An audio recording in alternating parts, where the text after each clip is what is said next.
Hello నమస్తే, నేను journalist Srinivas. ఈరోజు ఆంధ్రజ్యోతి పేపర్లో వచ్చిన వార్తను చూద్దాం. నిమజ్జనం ప్రభంజనం అయిందట. గంగమ్మ ఒడికి గణనాథుడు, కన్నుల పండుగ శోభాయాత్ర, జనసంద్రంగా మారిన హుస్సేన్ సాగర్ తీరం. మధ్యాహ్నానికే మహాగణపతి నిమజ్జనం. ప్రత్యేక బస్సులు, అదనపు ఎంఎంటీఎస్లు, బాలాపూర్ పాట అదుర్సు. లడ్డు 35 లక్షలైంది. విదేశాల్లో గణేష్ లడ్డుకు మహా గిరాకీ. కెనడాలో 15 లక్షల 1,000 పలికిన లడ్డు. ఆస్ట్రేలియాలో 2,25,000 వేలం. గణపతి బప్ప మోరియా అంటూ నినాదం. ఆయనతో సెల్ఫీ కోసం జనం పోటాపోటీ. ఆయన అంటే భక్త జనం మధ్య రేవంత్ రెడ్డి, సీఎం రేవంత్ రెడ్డి. వాస్తవంగా పీస్ఫుల్గా అయింది నిమజ్జనం. ముంబై, హైదరాబాదులో జరుగుతున్న నిమజ్జనాలలో తీవ్రవాదులు ఎంటర్ అయ్యారు. తీవ్రవాదులు బాంబు బెదిరింపులు వచ్చినాయి. ముంబైలో, హైదరాబాదులో జరిగే నిమజ్జనాలలో బాంబు పేలుళ్ళు జరిగే అవకాశం ఉందని కొంత బెదిరింపు కాల్స్ వచ్చినాయి. అయినప్పటికీ ఎక్కడా కూడా చిన్న ఇన్సిడెంట్ లేకుండా ప్రశాంతంగా, ఎందుకంటే హైదరాబాద్ పోలీస్ మొత్తం ఈ 3 కమిషనరేట్ పరిధిలో ఉన్న పోలీసులు దాదాపు 15 రోజుల నుంచి కంటి మీద నిద్ర లేకుండా కష్టపడతారు. వాస్తవంగా వాళ్ళు ఆ పోలీసు యంత్రాంగం కానీ పోలీస్ సిబ్బంది కానీ లేకపోతే ఇంత పీస్ఫుల్గా జరగదు. వాళ్ళు కమిట్మెంట్గా పనిచేయకపోతే ఇది జరగదు. ఏదో రాజకీయ నాయకులు మాటలు చెప్తూ ఉంటారు బయట, పైన లీడర్లు, మంత్రులు, ముఖ్యమంత్రులు, కానీ చేయాల్సింది ఫిజికల్గా వర్క్ చేయాల్సింది, ఫీల్డ్ లెవెల్లో కష్టపడాల్సింది పోలీసులు. పోలీసులే లేకపోతే వాళ్ళు ఏ స్థాయిలో అంటే ఎక్కడా కూడా చిన్న ఇన్సిడెంటు భక్తులకు కానీ, ప్రజలకు కానీ, మహిళలకు కానీ, చిన్నపిల్లలకు కానీ, ఎందుకంటే ఈ గణేశుడు దాంట్లో ఆ జోష్లో పిల్లలు, యూత్ వాళ్ళ దాంట్లోనే ఉంటారు, ఆ జోష్లోనే ఉంటారు. అక్కడ ఏదైనా వెహికల్ రివర్స్ తీసుకోవటాలు, తొక్కించటాలు, రకరకాల ఇన్సిడెంట్ జరిగింది. ఎక్కడక్కడ కంటికి రెప్పలాగా కాపాడారు భక్తుల్ని. చాలా అద్భుతంగా జరిగింది. ఎక్కడా కూడా ఇన్సిడెంట్, చిన్న ఇన్సిడెంట్ రాకుండా ఇది మొత్తానికి ప్రభంజనం అయింది. నిమజ్జనం అనేది ఒక వార్త ఇచ్చారు. ఇది ఒక వార్త అయితే, రేవంత్ దెబ్బకు 2 పిట్టలు పోయినాయట అని చెప్పి ఆంధ్రజ్యోతి ఎండి వేమూరు రాధాకృష్ణ గారు కొత్త పలుకు రాస్తారు ప్రతి సండే. దానికి సంబంధించి ఆయన విశ్లేషణలో చెప్పారు, సీఎం రేవంత్ దూకుడుతో కేసీఆర్ పరిస్థితి తలకిందులవుతుంది. ఓటుకు నోటు కేసులో రేవంత్ జుట్టు దొరకబుచ్చుకొని ఒక ఆట ఆడుకున్న కేసీఆర్ ఇప్పుడు అదే రేవంత్ ఎత్తుగాళ్లకు చిత్తు కావాల్సిన పరిస్థితి ఏర్పడింది. కాళేశ్వరం ప్రాజెక్టులో అవినీతి, అవకతవకలు జరిగాయని ఆరోపిస్తున్న రేవంత్ అవకాశం కోసం ఎదురు చూశారు. ఒకే దెబ్బకు 2 పిట్టలు అన్నట్టుగా కాళేశ్వరం సిబిఐతో విచారణ చేస్తామని శాసనసభలో ప్రకటించి కేంద్రానికి విజ్ఞప్తి పంపడం ద్వారా ఇటు బీఆర్ఎస్ను, అటు బీజేపీని రేవంత్ ఒకేసారి ఇరకటంలో నెట్టారు. అంటే రేవంత్ దెబ్బకు 2 పిట్టలు అంటే ఒక పిట్ట బీజేపీ, ఇంకో పిట్ట బీఆర్ఎస్ అట. అంటే వారి విశ్లేషణలో అది అనుకుంటున్నారు. ఇది బయట చర్చ కూడా ఉంది కొంత. అంటే బీజేపీని కూడా ఇరుకులో పెట్టిండు రేవంత్ రెడ్డి, సిబిఐకి రాసి ఉత్తరం. మీ పరిధిలో బంతిని కేంద్రం కోర్టులో, బీజేపీ కోర్టులో నెట్టేసిండు. ఇన్వెస్టిగేషను చేయాల్సిన బాధ్యత, వాళ్ళపైన చర్యలు తీసుకోవాల్సిన బాధ్యత కేసీఆర్ ప్రభుత్వంలో పనిచేసినప్పుడు కాళేశ్వరంలో పనిచేసిన అధికారులు, నాయకులపైన, ఇంక్లూడింగ్ ఇప్పుడు బీజేపీలో మల్కాజిగిరి ఎంపీగా ఉన్న ఈటెల రాజేందర్ అప్పుడు ఆర్థిక శాఖ మంత్రి, ఆయన పైన కూడా చర్యలు తీసుకోవాల్సిన ఆ బాధ్యతని బీజేపీ కేంద్ర ప్రభుత్వం పైన పెట్టారు. కాబట్టి రేవంత్ రెడ్డి ఒకే దెబ్బకు 2 పిట్టల్ని కొట్టేసిండు అంటున్నారు. ఈ ఒకే దెబ్బకి 2 పిట్టలు నిజంగానే కొట్టేసినట్ట? ఇది రేపు మాపు ఉల్టా తిరిగి కాంగ్రెస్ పార్టీకి రేవంత్ రెడ్డి మేడకే చుట్టుకునే అవకాశం ఉందా? అది కాళేశ్వరం రూపంలో కాకపోవచ్చు, ఇంకో రూపంలో కావచ్చు. ఎందుకంటే పదే లోక్సభలో ప్రతిపక్ష నాయకుడు, కాంగ్రెస్ పార్టీ అగ్రనాయకుడు రాహుల్ గాంధీ సిబిఐ నరేంద్ర మోడీ, అమిత్ షా జేబు సంస్థలని చెప్తున్నారు. CBI BJP party investigation agency అని చాలా ఘాటైన తీవ్రమైన విమర్శలు చేస్తున్నారు. మరి అట్లాంటి సిబిఐకే కాంగ్రెస్ పార్టీ ముఖ్యమంత్రిగా ఉన్న రేవంత్ రెడ్డి లెటర్ రాసిండు, మీరు ఇన్వెస్టిగేషన్ చేయండి అని. అంటే సిబిఐ నమ్మాలా లేదా? ఇప్పుడు మీరు కాళేశ్వరం పైన ఇన్వెస్టిగేషన్ రాసిన సిబిఐ లెటరు, ఎంక్వైరీకి రాసిన లెటరు, ఆ సిబిఐ జేబు సంస్థేనా? మోడీ జేబులో ఉన్న సంస్థ సిబిఐ లేదా వేరే సిబిఐ? సేమ్ కదా. మరి ఏ రకమైన మెసేజ్ ఇస్తారు? పార్టీ పరంగా ఒక నాయకుడు విమర్శిస్తారు, ఇంకో నాయకుడు లెటర్ రాస్తారు. ఇది ఒక భాగం అయితే, ఇప్పుడు ఈయన రాసిన మొత్తం విశ్లేషణలో ఏంటంటే, కేసీఆర్ అధికారంలో ఉన్నప్పుడు ఒక ఆట ఆడుకుండు, ఓటుకు నోటు కేసులో దొరకబట్టుకుండు, జుట్టు పట్టుకుండు, ఒక ఆట ఆడుకుండు కాబట్టి ఇప్పుడు ఆట ఆడుకుంటాడు, ఇది చెప్పిండు. మొత్తానికి తెలంగాణ సమాజానికి ఏం సందేశం ఇస్తున్నారు? తెలంగాణ సమాజం పైన, తెలంగాణ పైన బీజేపీ పెత్తనం చేయడానికి బీజేపీకి ఒక అవకాశం రేవంత్ రెడ్డి ఇచ్చిండు. ఇది బీజేపీకి పొలిటికల్ మైలేజ్‌లకి ఇచ్చినట్టుంది తప్ప బీజేపీని ఏదో 2 పిట్టలలో బీజేపీ కూడా ఒక పెట్టుందని భవిష్యత్తులో మనకి తెలుసదు లేదు అనేది. ఎందుకు అంటే ఈరోజు బీజేపీని రేవంత్ రెడ్డి సమర్థించిండు. అదే బీజేపీ జేబు సంస్థగా ఉన్న సిబిఐ అంటే రాహుల్ గాంధీ అన్నట్టు. అదే దాన్ని సమర్థిస్తూ లెటర్ రాసింది ఇన్వెస్టిగేషన్ చేయండి అని. అదే సిబిఐ రేపో మాపో ఎలక్షన్స్ 1 ఇయరో 1.5 ఇయర్ ఉన్నప్పుడు రేవంత్ రెడ్డి పైన కూడా చేయొచ్చు. ఆ రోజు వ్యతిరేకిస్తారా? సిబిఐ జేబు సంస్థ కాబట్టి మేము వద్దంటాం. అంటే కేసీఆర్ పైన కాళేశ్వరం విషయంలో లేకపోతే కేసీఆర్ గత ప్రభుత్వంలో చేసిన పనులపైన సిబిఐ మంచిదైనప్పుడు మీరు చేస్తున్న ఫోర్త్ సిటీయో, ఫీచర్ సిటీయో, లేకపోతే ఇంకో సిటీయో, ఫ్యాబ్ సిటీయో ఏదో సిటీలు చాలా పనులు చేస్తున్నారు ఇప్పుడు ఈ మధ్య కాలంలో. వీటిపైన కూడా రేపు ఏదో ఒక నాయకుడు, ఏదో ఒక సిటిజనో కోర్టుకు పోతాడు. రేవంత్ రెడ్డి చేస్తున్న పనులపైన సిబిఐ ఇన్వెస్టిగేషన్కి ఆర్డర్ చేయండి అంటాడు. ఇన్ కేసు ఆర్డరే చేసింది అనుకో కోర్టు, ఆ రోజు ఇప్పుడు 30 రోజులు జైల్లో ఉంటే ముఖ్యమంత్రి పదవి పోద్దని ఆల్రెడీ చట్టం వస్తుంది. ఆ చట్టం ప్రకారం రేవంత్ రెడ్డి ఎక్కడ ఉంటాడు? రేవంత్ రెడ్డి క్యాబినెట్లో ఉన్న మంత్రులు ఎక్కడ ఉంటారు? కాంగ్రెస్ పార్టీ పరిస్థితి ఏంది? ఆ రోజు కక్కా వికలం కాదా? ఆ రోజు మీరు అంటున్నారు ఒక్క దెబ్బకే 2 పిట్టలు పోయినాయి అని ఏబిఎన్ రాధాకృష్ణ గారు చెప్తున్నారు. ఆ రోజు ఒక్క దెబ్బకే 2 కాదు చాలా పిట్టలు పోతాయి. అప్పుడు ఏమైంది? ఇటు బీఆర్ఎస్, కాంగ్రెస్ డిఫెన్స్లో పడితే బీజేపీ దూరటానికి ప్రయత్నం చేస్తే తెలంగాణలో ఇది అంచనా వేయలేరా? ఈరోజు అనుమతించిన సిబిఐ, ఈరోజు కోరుకుంటున్న సిబిఐ ఎంక్వైరీ రేవంత్ రెడ్డి ఆయన పైన వచ్చినప్పుడు ఎందుకు వ్యతిరేకించలేడు కదా? వ్యతిరేకిస్తే దాన్ని ప్రజలు నమ్మరు కదా? అంత ఈజీగా ఉండదు. ఈరోజు ఏదో కావచ్చు, గట్టెక్కవచ్చు, కానీ ఇది ముమ్మాటికి బీజేపీకి ఒక లైసెన్స్ ఇస్తున్నట్టు అయింది. కాంగ్రెస్ పార్టీ పైన భవిష్యత్తులో పెత్తనం చేయడానికి, కాంగ్రెస్ పార్టీ నాయకులను ఇబ్బంది పెట్టడానికి ఇది ఒక లైసెన్స్ రూపంలో పనికి వస్తుంది. ఎట్టి పరిస్థితుల్లో వాడు 30 రోజులు జైల్లో ఉంటే ముఖ్యమంత్రి అయినా, ప్రధానమంత్రి అయినా, మంత్రి అయినా పదవి ఓడగొట్టాలని పెట్టింది. ఎందుకంటే ఇట్లాంటి వాటి కోసమే. రేవంత్ రెడ్డి అవినీతి చేస్తానంటలే నేను.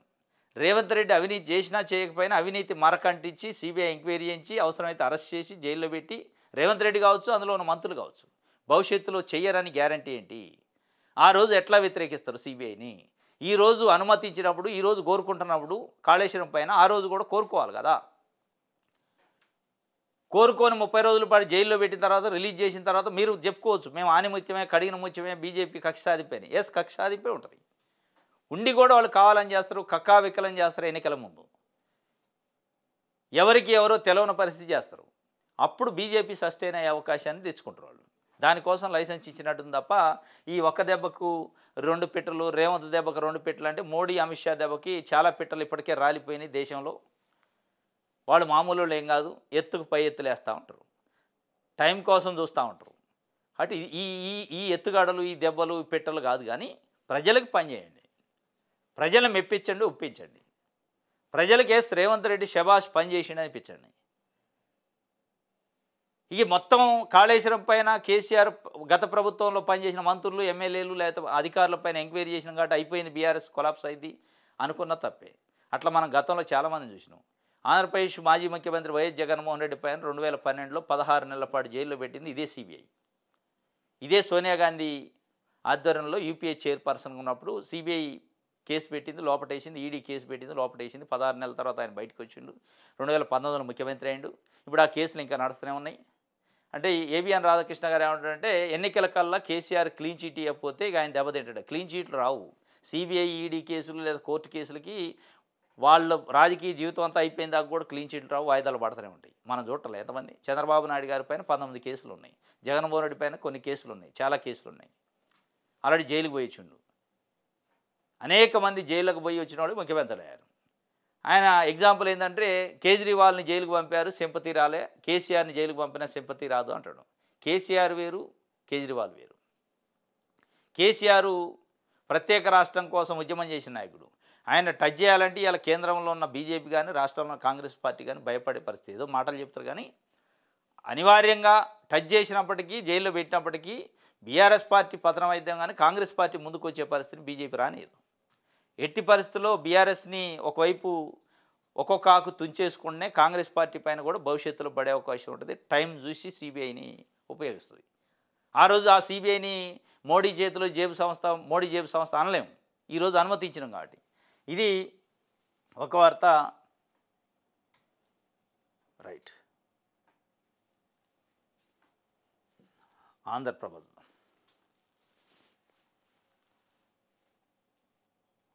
జీవోతోనే ముందుకాట గవర్నర్ జాప్య నేపథ్యంలో బీసీ బిల్లులపై సర్కారు ఆలోచన. న్యాయ సహాయం తీసుకున్న గవర్నరు కొన్ని అంశాలపై ఎలాంటి అంచనాలకు రాలేకపోయిన గవర్నరు సోమవారం స్పష్టత వచ్చే అవకాశం. ఇక మళ్ళీ జీవో వచ్చింది. ఫస్ట్ బిల్లు, తర్వాత ఆర్డినెన్సు, మళ్ళా బిల్లు, మళ్ళా జీవో. అల్టిమేట్గా అసలు స్థానిక సంస్థల ఎన్నికలు ఎప్పుడు తెలంగాణలో అంటే ఈవెన్ ముఖ్యమంత్రి గారికి కూడా తెలియని పరిస్థితి అయింది. మళ్ళీ జీవోతోనట. గవర్నర్కి మన బిల్లు పంపారు, సీలింగ్ ఎత్తేస్తే ఆ బిల్లు ఆయన స్పష్టత ఇవ్వట్లేదు కాబట్టి జీవోతోని పోదామని నిర్ణయం అంట. ఆ జీవోతోని పోయే ఎన్నికల ప్రక్రియ ఎన్నికల దాకపోదు, మధ్యలోనే ఆగిద్ది. అది అందరికీ తెలుసు, ప్రభుత్వంలో ఉన్న వాళ్ళకి తెలుసు, అధికారులకు తెలుసు. ఆ జీవోలు నిలబడే జీవోలు కాదు. జీవోలు నిలబడితే ఇంత తతంగం అవసరం, బిల్లులు గిల్లులు చేయాల్సిన అవసరం. డైరెక్ట్ ఒక చిన్న జీవో చేసి ఎప్పుడో 1.5 ఇయర్ క్రితం ఎన్నికలు పెట్టచ్చు. ఆ జీవోలు నిలబడవు కాబట్టి ఈ బిల్లులు, ఆర్డినెన్సులు, ఈ తంటాలు, రాష్ట్రపతులు, గవర్నర్ల దగ్గర చుట్టూ తిరిగే పరిస్థితి వచ్చింది. కాబట్టి అది నిలబడేది కాదు. రైట్. ఇది ఒక వార్త. దిశ పేపర్ చూద్దాం. అసెంబ్లీ సీట్లు 175 అంటే డీలిమిటేషన్ తర్వాత శాసనసభలో కీలక మార్పులు. లోక్సభ ఆధారంగా అసెంబ్లీ నియోజకవర్గాలు, అన్ని పార్లమెంట్ స్థానాల్లో సమానంగా సెగ్మెంట్లు. వచ్చే ఎన్నికల నాటికి 33% మహిళా రిజర్వేషన్లు. డీలిమిటేషన్ ఉంది కదా, మనం అందరూ అసెంబ్లీ సీట్లు పెరుగుతున్నాయి అనుకుంటున్నాం. 119 నుంచి 153కి తెలంగాణలో అసెంబ్లీ సీట్లు పెరుగుతున్నాయి అనుకుంటున్నాం. కానీ 175 పెరిగే అవకాశం ఉందట. ఎందుకంటే పార్లమెంట్ సీట్లు కూడా పెంచే అవకాశం ఉంది. 25 పార్లమెంట్ సీట్లు చేస్తే ఒక్కొక్క పార్లమెంట్ సీటుకి 7 ఎమ్మెల్యేలు ఉన్నాయి ఇప్పుడు. దాన్ని అదే పద్ధతిలో ఒక్కొక్క పార్లమెంటు సీటుకి 7 ఎమ్మెల్యేలు చొప్పున చేస్తే 25 పార్లమెంటు సీట్లు ఉన్నప్పుడు 175 అసెంబ్లీ స్థానాలు అవుతాయి. అంటే ఇప్పుడు ఏపీలో 175 ఉన్నాయి, తెలంగాణలో అదే 175 అవుతాయి. అంటే అల్టిమేట్గా ఏమవుతుంది, పార్లమెంట్ సీట్లు 8 పెరగాల. ఇప్పుడు 17 ఉన్నాయి, దాన్ని 8 పెంచితే 25 సీట్లు అవుతాయి. 25 × 7 అప్పుడు 175 సీట్లు అయ్యే అవకాశం ఉందట. ఇప్పుడున్నది కూడా మనకి ఒక పార్లమెంట్ స్థానానికి 7 అసెంబ్లీ స్థానాలు ఉన్నాయి. ఏకంగా అసెంబ్లీ స్థానాలే కాకుండా ఏకంగా 125 పార్లమెంట్ స్థానాలు పెంచే అవకాశం ఉంది అని చెప్పి ఒక వార్త. 175 గిట్ల అసెంబ్లీ స్థానాలు అయితే దాంట్లో 33% మహిళలకు నిజంగానే వచ్చే ఎన్నికల కల్లా రిజర్వేషన్ ఇవ్వటం సాధ్యమైతే పార్లమెంట్లో బిల్లు పాస్ అయితే 175లో 33% మహిళలే ఉంటారు అనేది ఒక అంచనా పెడుతున్నారు. మొత్తానికి రాజకీయంగా అవకాశాలు రాని వాళ్ళకు ఒక అవకాశం అంతా 175 ఎమ్మెల్యే సీట్లు అంటే దాదాపు 50 సీట్ల పైన పెరుగుతున్నాయి. ఇది ఒక వార్త. రైట్. సీఎం అభ్యర్థిగా హరీష్ రావు అట. నెట్టింట ఓ యువత వీడియో వైరల్. కౌంటర్గా కవిత అభిమానుల ట్వీట్స్. కవిత హరీష్ ఫ్యాన్స్ మధ్య డైలాగ్ వారు. అంటే బీఆర్ఎస్ పార్టీ ముఖ్యమంత్రి అభ్యర్థిగా హరీష్ రావే భవిష్యత్తులో ఉండేది. ఈ కేటీఆర్ పని అయిపోయింది. కేటీఆర్కి అంత సమర్థత లేదు. తెలంగాణ వ్యాప్తంగా అన్ని జిల్లాలపైన పట్టున్న నాయకుడు హరీష్ రావే అని ఆయన అభిమాని ఎవరో ఒక వీడియో నిన్న తీసి సోషల్ మీడియాలో పెడితే పెద్ద ఎత్తున వైరల్ అయింది. తర్వాత బీఆర్ఎస్ పార్టీ సీఎం అభ్యర్థి హరీష్ రావే, కేసీఆర్ లేరు, కేటీఆర్ లేడు, అయిపోయింది వాళ్ళ పని అనే పరిస్థితి. ఒకవైపు ఏం కవిత కౌంటర్ చేస్తుంది. హరీష్ రావు, సంతోష్ రావు కలిసి మా నాన్నని అన్నని అన్యాయం చేస్తారు, వెన్నుపోటు పడుస్తారు, భవిష్యత్తులో ఎప్పుడైనా జరగవచ్చు, నాకు జరిగిందే రేపు వాళ్ళకి జరిగిద్దని ఆమె ఒక సింపతి గేమ్ ఆడుతుంది. అంటే ఆమె బాధ అంతా ఆమెను సస్పెండ్ చేసిన దానిపైన తెలంగాణకి అన్యాయం జరుగుతుందనో తెలంగాణ ప్రజల గురించో మాట్లాడలే, కేవలం అన్న నాన్న గురించే మాట్లాడుతుంది. అన్న నాన్న జాగ్రత్త, అన్న నాన్న జాగ్రత్త హరీష్ రావుతోని, సంతోష్ రావుతోని. ఎట్ ద సేమ్ టైం వాళ్ళు ముగ్గురు ఒకరికొకరు సింపతి కలుపుకుంటారంటే హరీష్ రావు పైనే కేటీఆర్ను కేసీఆర్ హరీష్ రావు పైన సింపతి చూపిస్తున్నారు. కానీ కవితనే వాళ్ళ అన్న నాన్న పైన సింపతి చూపిస్తుంది. హరీష్ రావు 6 అడుగుల బుల్లెట్ అని వాళ్ళు బీఆర్ఎస్ వాళ్ళు చెప్తారు. ఈ 6 అడుగుల బుల్లెట్టే భవిష్యత్తులో సీఎం అభ్యర్థి అయ్యే అవకాశం ఉంది. ఆయనే సీఎం అభ్యర్థి, అన్ని అవకాశాలు అర్హతలు ఉన్నాయి ఆయనకి. గ్రామాలపైన తెలంగాణ పైన పట్టు ఉంది అని చెప్పి అంటే కేటీఆర్ని సైడ్ చేసే కార్యక్రమం జరిగిద్దా భవిష్యత్తులో? నిజంగానే కేసీఆర్ ఆయన ఆరోగ్యం సహకరించలేని పరిస్థితిలో కొడుకు కంటే అల్లుడికే ప్రాధాన్యత ఇస్తాడా? బీఆర్ఎస్ పార్టీ నిలబడాలి కాబట్టి అనేది ఒక ఎత్తు. ఒకవైపు ఏమో కవిత లేదు లేదు హరీష్ రావు ద్రోహి వెన్నుపోటుదారుడు అంటాడు, లేదు ఆయనే సీఎం అభ్యర్థి కొంత ప్రచారం చేసే కార్యక్రమం అది హరీష్ రావు చేపిస్తాడని కవిత మనుషులు, కవిత అభిమానులు ట్రోల్ చేస్తారు. నేను హరీష్ రావే ఆ వీడియోని పెట్టించిండు.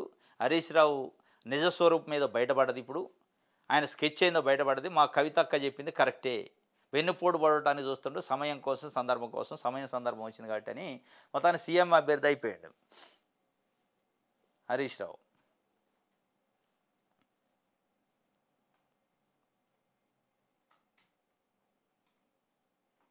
జూబ్లీహిల్స్ బరిలో దత్తాత్రేయ కూతురట, మహిళకు టికెట్ ఇస్తే కలిసి వస్తుందని ప్లాన్, బీసీ వాదం సైతం ప్లస్ అవుతుందని అంచనా. కేంద్ర మాజీ మంత్రి, హర్యానా గవర్నర్గా పనిచేసిండు బండారు దత్తాత్రేయ. బీజేపీ పార్టీలో చాలా సంవత్సరాల పాటు ఎంపీగా మంత్రిగా చేసిండు. వాళ్ళ కూతురు విజయలక్ష్మి యాక్టివ్గా ఉంది పాలిటిక్స్లో. ముషీరాబాదు అసెంబ్లీ టికెట్ కోసం లాస్ట్ ఎన్నికలలో 2023 ఎన్నికల ప్రయత్నం చేసింది, రాలేదు. ఇప్పుడు జూబ్లీహిల్స్ బై ఎలక్షన్స్లో మహిళకి బీసీ రెండు కలిసి వస్తాయని ఆమెను పెడతారు, పెట్టే అవకాశం ఉందట బీజేపీ ఎత్తుగాడ. మరి అది ఎంతవరకు వర్కౌట్ అయితే చూడాలి.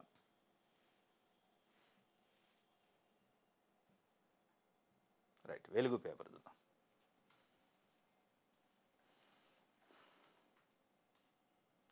నాపై ఆరోపణలు కవిత విజ్ఞతకే వదిలేస్తున్నా, నా రాజకీయ జీవితం తెరిచిన పుస్తకం అని హరీష్ రావు చెబుతుండు. మీ పైన చేసిన ఆరోపణలు ఆమెమి చిన్న సన్న ఆరోపణలు చేయలే. మీ పైన ఆరోపణలు, కవిత చేసిన ఆరోపణలు నేను కవిత విజ్ఞతకు వదిలేస్తే ఇది కవిత మీ ఇంటి పంచాయతీ కాదు. కాళేశ్వరం విషయంలో పెద్ద ఎత్తున అవినీతి జరిగింది. దానిపైన ముఖ్యమంత్రి రేవంత్ రెడ్డి సిబిఐకి లెటర్ రాసిండు ఇన్వెస్టిగేషన్కి. ఈ ఎపిసోడ్ మొత్తానికి కారణం హరీష్ రావు అని ఆరోపణ చేసింది. కాళేశ్వరం అవినీతిలో ఎవరైతే నిందితుడు, ప్రధాన సస్పెక్షన్ ఎవరైతే ఉన్నారో ఆయన హరీష్ రావు అనే వ్యక్తే. మా నాయనకి ఆ మరక అంటించడానికి హరీష్ రావు, సంతోష్ రావు, మెగా కృష్ణారెడ్డి ప్రయత్నం చేశారు. వాళ్ళ వల్లనే ఇది అయింది అన్నది. దానిపైన మీరు సమాధానం చెప్పాలి. అవినీతి జరిగిందా లేదా? కాళేశ్వరం విషయంలో సంతోష్ రావు, హరీష్ రావు, మెగా కృష్ణారెడ్డి పాత్ర ఏంటి? ఆ పాత్ర పైన కవిత చాలా స్పష్టంగా చెప్పింది అవినీతి మీరు చేశారు అని. మీ ఆస్తుల సంపాదన అత్యాశ ఈ కాడికి తెచ్చింది అంటున్నారు. అది నిజమా కాదు అది చెప్పాలి, కానీ విజ్ఞతకు వదిలేయటాలు ఉండవేడా?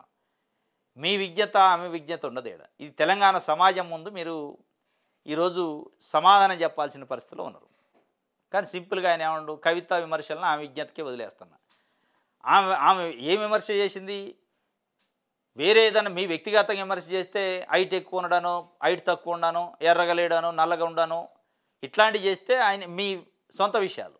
ఆమె చేసింది తెలంగాణ సొమ్ముని మింగేశారు అని చెప్పి ఆరోపణ చేసింది. ఆ తెలంగాణ సొమ్ముని వాళ్ళు మింగేయబట్టే మా నాయన కేసీఆర్కి మరక అంటుకుంది అని చెప్పింది. ఆ మింగారా లేదా? మింగితే ఎంత మింగారు? అది అబద్ధమా నిజమా? అది చెప్పాలి మీరు. మీ పైన స్వయంగా సిబిఐ ఎంక్వైరీ రాబోతుంది. అది తప్ప విజ్ఞతకు వదిలేస్తానంటే ఆ విజ్ఞతలు ఉండవు ఇక్కడ. కేవలం నిజాలు చెప్పాలా. విజ్ఞతకే వదిలేస్తున్నా, నా రాజకీయ జీవితం తెరిచిన పుస్తకమే. ఇప్పుడు అందరు నాయకులు చెప్పేది ఇదే.